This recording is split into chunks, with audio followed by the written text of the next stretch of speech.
नमस्कार दोस्तों, आपका स्वागत है। मैं आपका शुक्रिया अदा करना चाहूँगी कि आपने मेरी वीडियोस को इतना प्यार दिया। धन्यवाद। आज की कहानी मोहनदास जी, नैना जी, उनके बेटे विकास और सिया पर आधारित है। शीर्षक है सास के ठाठ। आइए शुरू करते हैं। घर में आज गहमा गहमी का माहौल है। पूरे घर को एक दुल्हन की तरह सजाया गया है, खास तौर पर बेबी के कमरे को, जिसमें नीले कलर के बैलून के साथ बेबी बॉय और न जाने क्या क्या। घर में एक शानदार पार्टी का आयोजन भी किया गया। नैना जी के पैर तो जमीन पर ही नहीं पड़ रहे। वे तो अपने सारे दर्द व बीमारी भूलकर दौड़ी दौड़ी यहाँ वहाँ घूम रही हैं। सब लोग बहुत खुश हैं, और हो भी क्यों ना, आखिर घर में नया मेहमान जो आया है, और वो भी पोता। जी हाँ, नैना जी का पोता आज पूरा 2 महीने का हो गया है, और उसी के उपलक्ष्य में आज घर में शानदार पार्टी रखी गई है। नैना जी मेहमान को आवभगत में कोई कसर नहीं छोड़ना चाहती। वह पूरे मन से लगी हुई है। उनके चेहरे की चमक से उनकी खुशी साफ जाहिर हो रही है। भाई साहब, आपने मुन्ने को देखा? चांद सा है मेरा पोता, बिल्कुल अपने पिता पर गया है। अरे लता जी, आपने पकौड़े लिए? अभी मैं आपके लिए गर्मा गर्म स्वादिष्ट पकौड़े और चाय लेकर आती हूँ। आप बैठिए, मैं आती हूँ। तभी वहाँ बैठी पड़ोस की औरतें आपस में बातें करने लगी। देखा, नैना जी कितनी खुश है, कितना भाग भाग कर सारा काम संभाल रही हैं। सिया कितनी खुशकिस्मत है, इसकी सास ने सारा काम संभाल लिया। ऐसी सास हो तो सारी टेंशन ही खत्म। ऐसी सास तो सबको मिले। तभी नैना जी रसोई घर में से गर्मा गर्म चाय लेकर निकली, और एकाएक उनका पैर रसोई घर के दरवाजे की चौखट से टकराया। नैना जी ने संभालने की कोशिश की और खुद को बड़ी मुश्किल से गिरते गिरते बचाया, परंतु उनके हाथ से चाय की ट्रे छूटकर गिर गई, और इस सब के दौरान उनकी साड़ी पर चाय गिर गई और दाग पड़ गए। अपने दोस्तों से बात करते हुए उनकी बहू सिया भी यह सब देख रही थी। उसी समय सिया गुस्से में तमतमाती हुई उनके पास आई, और यह पूछने की बजाय कि कहीं सासू माँ को कोई चोट तो नहीं आई, उनकी बहू भड़कते हुए कहने लगी, माँ जी, आप कैसी इतनी लापरवाह हो सकती है? मुझे तो समझ ही नहीं आता, आखिर आपका ध्यान कहाँ रहता है? बहू का ऐसा व्यवहार देखकर नैना जी हैरानी से देखी और उसे देखने ही लगी। फिर सिया बोली, अरे ऐसी क्या देख रही है? मैंने आपको इतनी महंगी साड़ी पहनने को दी थी और आपने उसे ही खराब कर दिया। यह साड़ी मुझे मेरी माँ ने दी थी। जानते हैं कितनी महंगी साड़ी थी? इस साड़ी की कीमत का तो आपको अंदाज़ा भी नहीं होगा। आपको तो कपड़े पहनने की बिल्कुल भी तमीज़ नहीं है। तभी नैना जी, जिन्हें अपनी बहू की बातें सुनकर अपराध बोध होने लगा था, रोंदे स्वर में बोली, नहीं बहू, मेरी कोई गलती नहीं थी। मैं तो सिर्फ मेहमानों के लिए चाय लेकर आ रही थी। रसोई घर से बाहर निकलते वक्त मुझे पता ही नहीं चला कि कब मेरा पैर चौखट से टकरा गया। परंतु सिया तो कुछ सुनने को तैयार ही नहीं थी। मुंह बनाते हुए वह बोली, अरे नहीं नहीं, यह आपकी गलती थोड़ी है। दरअसल गलती तो मेरी है, जो आपको इतनी महंगी इतनी बढ़िया साड़ी पहनने के लिए दे दी, लेकिन आपने साबित कर दिया कि आप इन साड़ियों के लायक ही नहीं हो। सामने से उनका बेटा विकास भी गुस्सा करते हुए कहने लगा, क्या माँ, इतनी महंगी साड़ी पहनी थी तो थोड़ा सा ध्यान तो रखना चाहिए था ना। अब देखो, सिया की पूरी साड़ी खराब हो गई। सभी मेहमानों की नज़र नैना जी पर थी।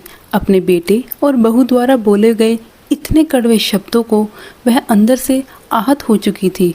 अपना तमाशा बंदा नैना जी से अब वहाँ रुका ना गया। बिना किसी से कुछ कहे वह अपने कमरे में जाकर बैठ गई। गरम गरम चाय गिरने के कारण नैना जी के हाथों में छाले पड़ गए थे, जिन पर किसी का ध्यान तक नहीं गया। लेकिन यह भी सत्य था कि उन छालों की जलन भी उन्हें इतनी तकलीफ़ नहीं दे रही थी जितनी उनके बेटे बहू की तीखी बातों ने पहुंचाई थी। नैना जी की आंखों से आंसू बहते ही जा रहे थे। बैठे बैठे सोचने लगी, आज पूरे 3 महीने हो गए मुझे अपने बेटे बहू के घर आए, और इस दौरान मैंने उनके लिए क्या क्या नहीं किया। घर में सुबह से लेकर शाम तक एक टांग पर खड़ी होकर काम करती रहती हूँ। बहू और बेटे की हर ख्वाहिश को पूरा किया। कभी थकावट भी हो जाती तब भी काम में लगी रहती थी। घुटनों में दर्द भी होता, लेकिन इसके बावजूद कभी मुख से उफ तक नहीं। यह सोचकर ही बहू को बुरा ना लगे, लेकिन ना तो यह सब मेरे अपने बेटे को दिखाई दिया और ना ही बहू को। आज अगर गलती से बहू की साड़ी पर थोड़े दाग लग गए तो सबके सामने उसने कैसी मेरी इज्जत की धज्जियां उड़ा कर रख दी। आज वह किस दिन को कोस रही थी जब वह अपने बेटे बहू की बात मानकर बड़ी खुशी से उनके घर चली आई। दरअसल आज से करीब 3 महीने पहले जब सिया माँ बनने वाली थी और एक दिन विकास सुबह सुबह ऑफिस जाने के लिए तैयार हो रहा था, तभी सिया उसके पास आकर बैठ गई और बोली, मुझे तुमसे कुछ ज़रूरी बात करनी है। कहो, क्या कहना है? टाई पहनते हुए विकास ने कहा। तो सिया शिकायत के लहजे में बोली, विकास, मेरी हालत तो तुम जानते ही हो। मुझसे अब घर के सारे काम नहीं हो पाते हैं। मैं सोच रही हूँ कि दिन भर के काम के लिए क्यों ना हम एक काम वाली लगा ले, मुझे बहुत मदद हो जाएगी। सिया की यह बात सुनकर विकास ने कहा, नहीं सिया, काम वाली से तो बहुत खर्चा हो जाएगा। बस तुम्हें तो अपने खर्चे की ही पड़ी है, मेरी तुम्हें बिल्कुल चिंता नहीं है, सिया ने गुस्से में कहा। तो विकास बोला, देखो सिया, अभी तो मुझे ऑफिस जाने के लिए देर हो रही है, इस बारे में हम रात को बात करेंगे। मैं इसका कोई ना कोई हल ज़रूर निकाल लूँगा, तुम चिंता मत करो। मैं कुछ ऐसा करता हूँ जिससे तुम्हारे सारे काम भी हो जाए और तुम्हें आराम ही आराम मिले। विकास की यह बात सुनकर सिया बहुत खुश हो गई और चहकते हुए बोली, अच्छा, ऐसा क्या करने वाले हो, मुझे भी बताओ अभी।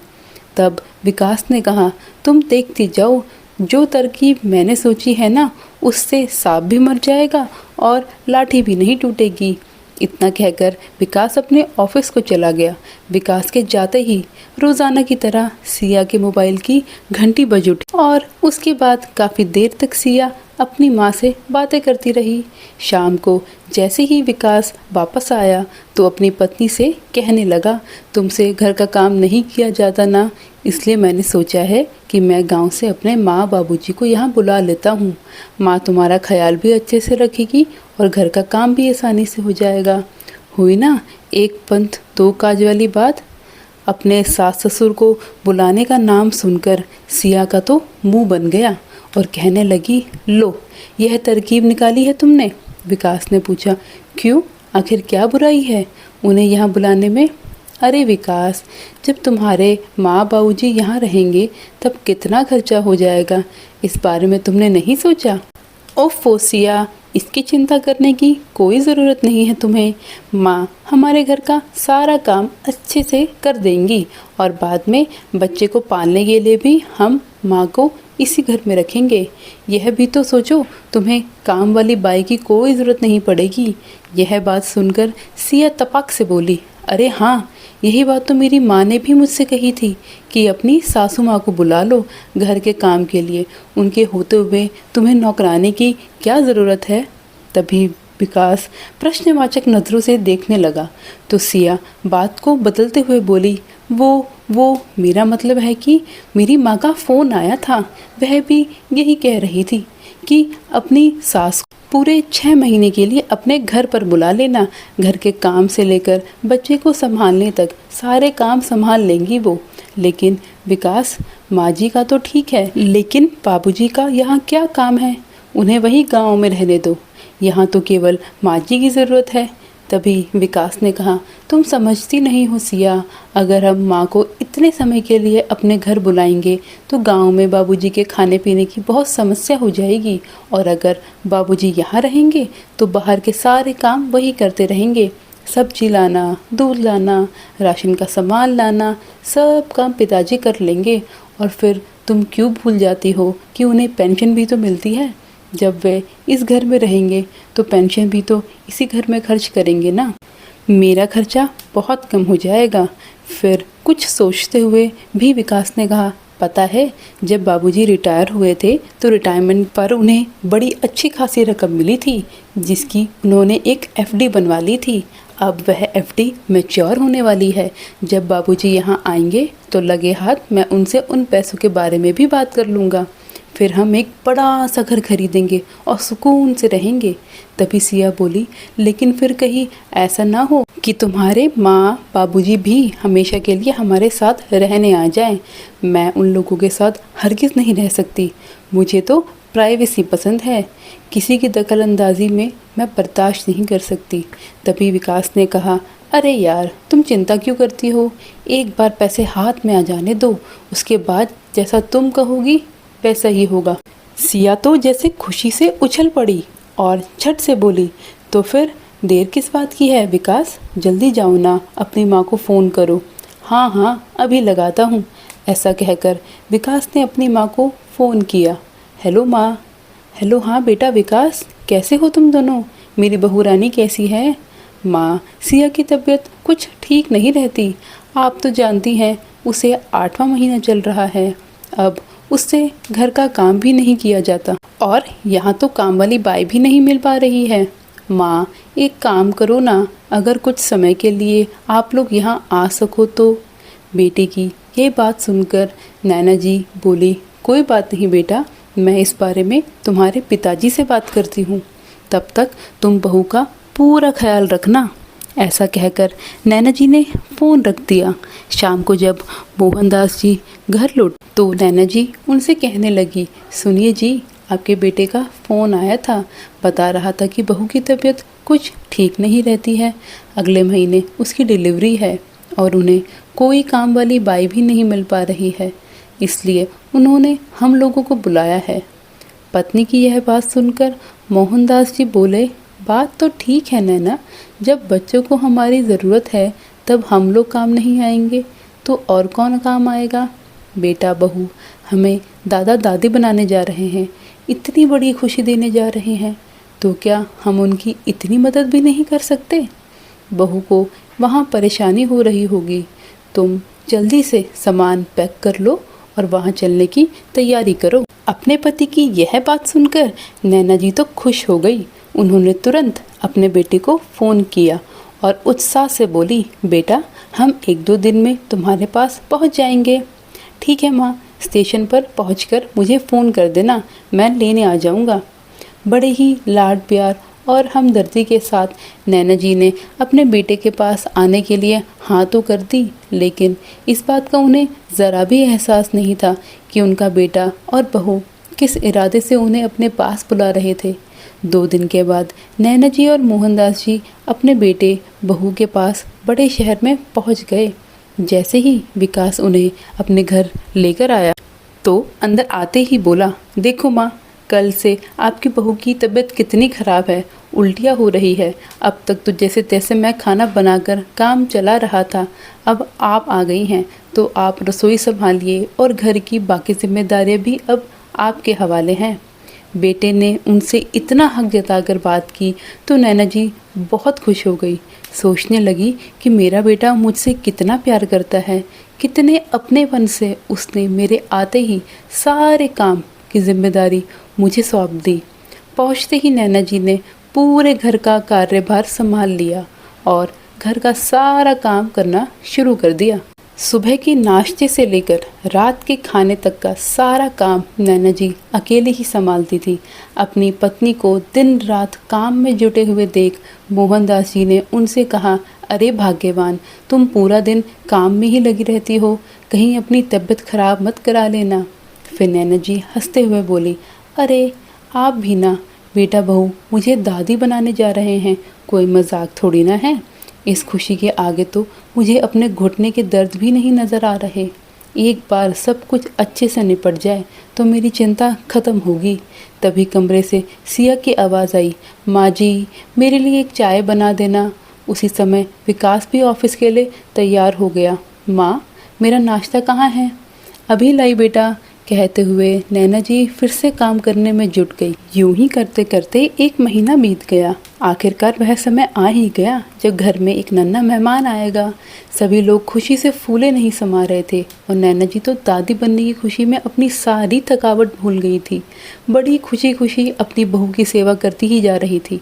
उसी समय से खाने के लिए पौष्टिक भोजन बना देती, बच्चे की बादाम के तेल से मालिश करती और माँ बेटी दोनों को बहुत अच्छे से ख्याल रखती थी। एक दिन नैना जी और मोहन जी अपने पोते को गोद में लेकर उससे खूब लाड प्यार जता रहे थे। वह दोनों तो उसकी बलाएं ही लेते जा रहे थे। तभी उनका बेटा विकास उनके पास आया और अपने पिता से कहने लगा, बाबूजी, क्या आप जानते हैं कि हमें एक बड़ा घर लेना है। वह घर हम लोगों को बहुत छोटा महसूस होता है और आपको तो पता ही है कि घर खरीदने में लाखों रुपए की ज़रूरत होती है। फिर मोहनदास जी बोले, तो बेटा इसमें परेशानी वाली क्या बात है। अगले महीने मेरी एफडी मैच्योर होने वाली है। अब इस उम्र में मैं इतने पैसे की भला क्या ज़रूरत है। जितना भी पैसा आएगा वह सब तुम रख लेना। यह बात सुनकर विकास की तो बाजें खुल गई। उसकी तो जैसे मन की मुराद ही पूरे होने जा रही थी। उसके बाद अभी कुछ दिन ही बीते थे कि सिया को घर में बैठे हुए अपने ससुर जी खटकने लगे। उसे ऐसा लगता था कि जैसे वह तो किसी काम के है ही नहीं घर में। घर का सारा काम तो उनकी सास करती है, ससुर जी तो बस घर में बैठकर काम ही बढ़ाते रहते हैं। तो सिया ने अपने पति विकास से कहा, आप अपने पिताजी को वापस उनके गांव क्यों नहीं भेज देते। फिर विकास ने उसे डांटते हुए कहा, सिया, तुम्हारा दिमाग खराब तो नहीं हो गया है। तुम बाबूजी को घर भेजने की बात कैसे कर रही हो। मालूम भी है उनकी एफडी में जितना पैसा पड़ा है वह पैसा बाबूजी हमें देने वाले हैं।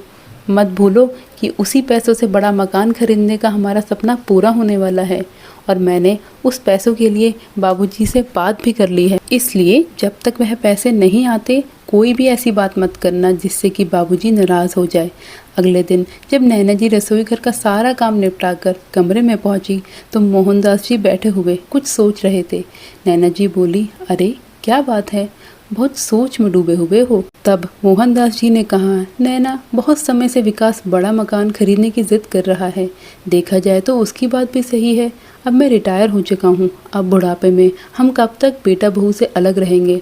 आखिरकार तो हमें भी बुढ़ापे में बेटे बहू का सहारा चाहिए।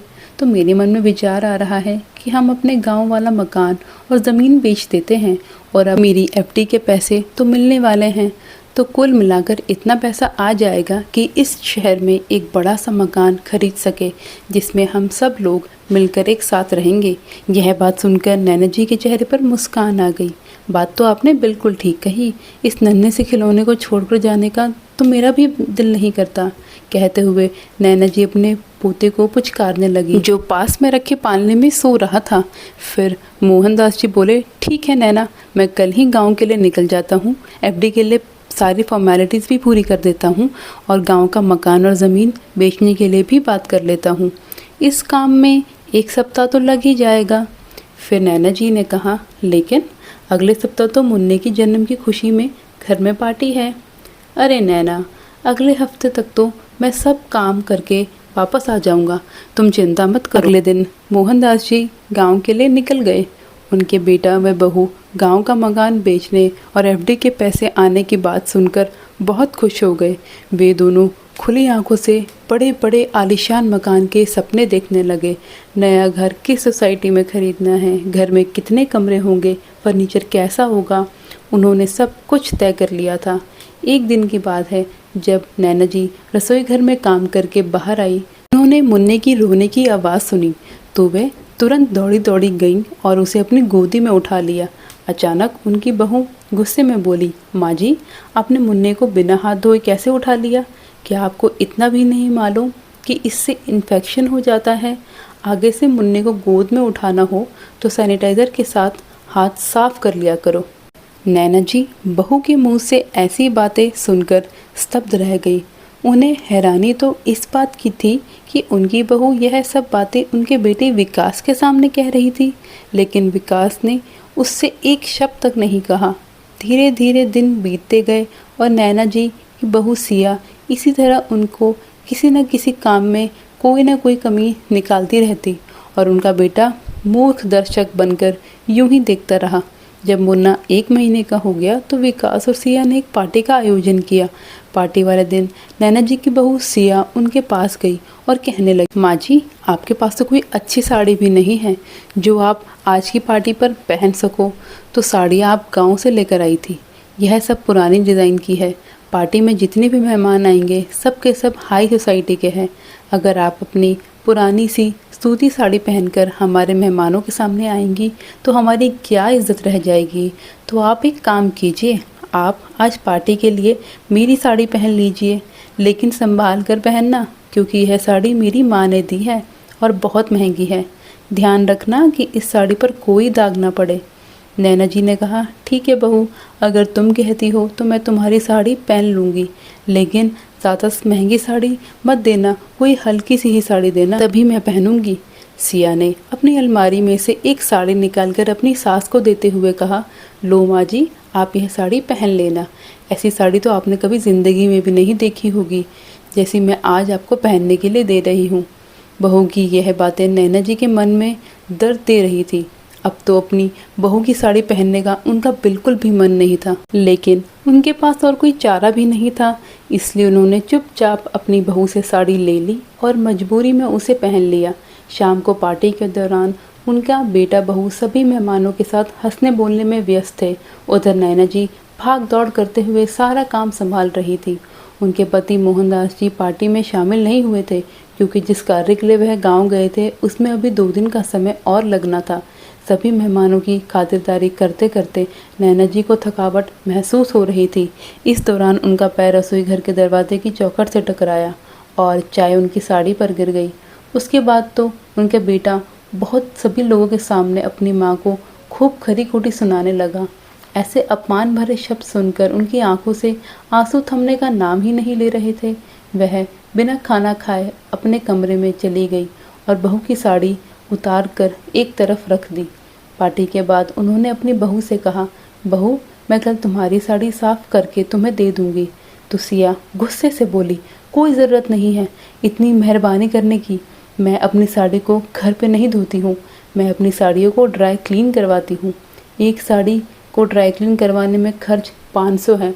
मैं आपकी तरह फटीचर साड़ियाँ नहीं पहनती हूँ। बहू की यह बात सुनकर नैना जी स्वयं को बहुत ही अपमानित महसूस कर रही थी। अब उनका इस घर में बिल्कुल भी मन नहीं लग रहा था। अगले दिन जब उनका बेटा बहू घर पर नहीं थे, तब उनके पति का फ़ोन आया और नैना जी से पूछने लगे, पार्टी कैसी रही, सब कुछ ठीक ठाक तो निपट गया ना।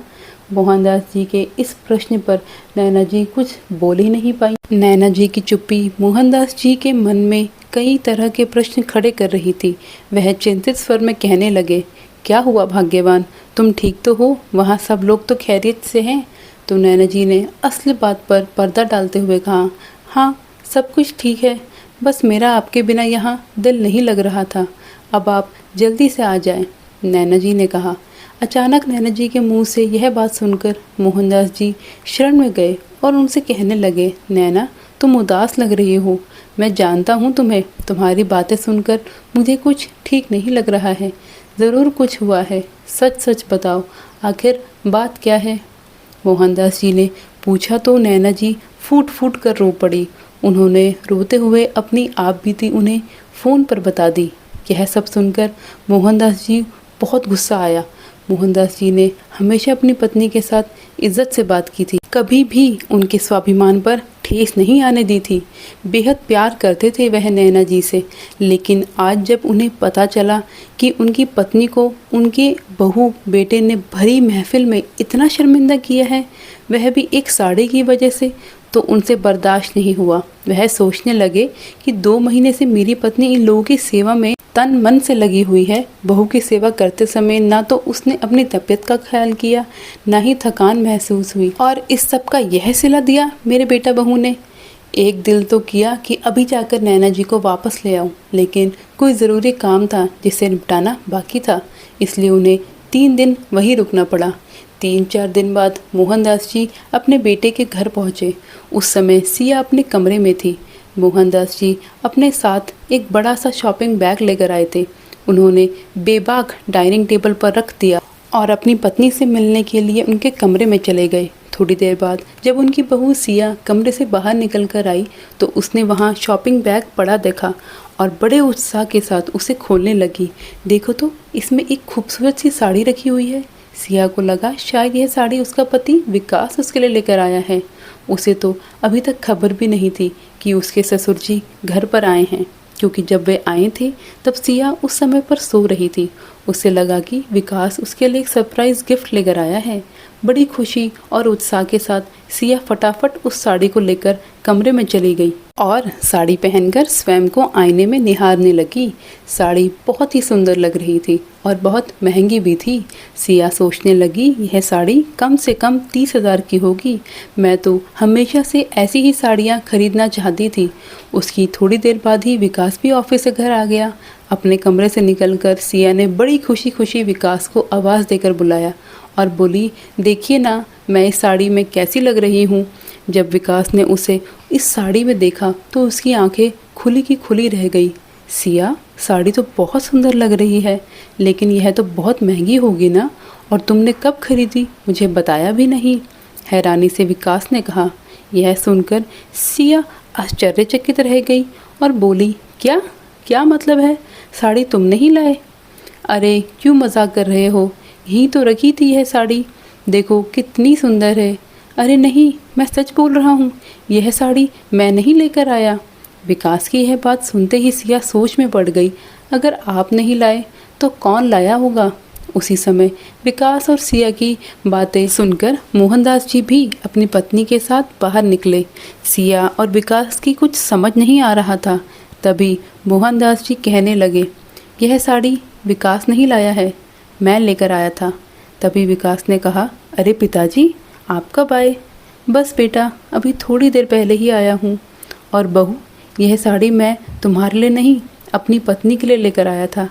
खैर छोड़ो बहू, मुझे लगता है शायद इस साड़ी को मेरी पत्नी से ज़्यादा तुम्हें ज़रूरत है। मुझे मालूम है तुम्हारे पास बहुत ही साड़ियाँ होंगी, लेकिन मैं यकीन से कह सकता हूँ इतनी महंगी साड़ी तुम्हारे पास एक भी नहीं होगी।